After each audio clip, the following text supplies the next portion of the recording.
Thank you very much, Chairperson. Greetings to the Commander-in-Chief of the EFF, Julius Sello Malema, EFF officials, commissars, the leaders of the Progressive Caucus, and sympathizers of the revolutionary movement in Africa that turns 11 years old on the 27th of July.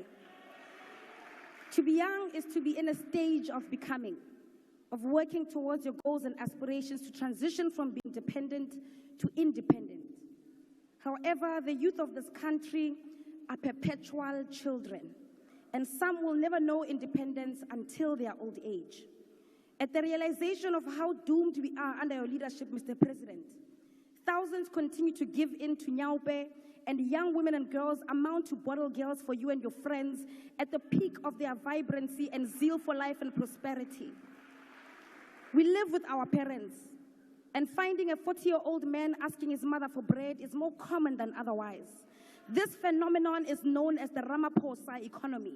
Joblessness, poverty, and constantly questioning if we are truly the young adults of today. In 2018, Mr. President, you launched a jobs summit and promised the youth of this country 275,000 jobs per year. You failed.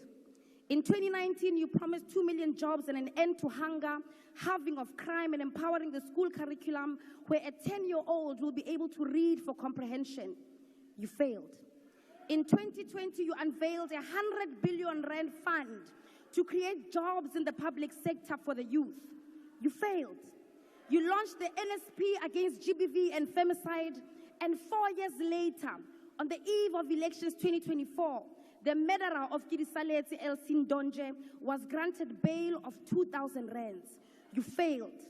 In 2021, you spoke about building new cities, and the National Youth Development Agency would fund 1,000 young entrepreneurs in 100 days.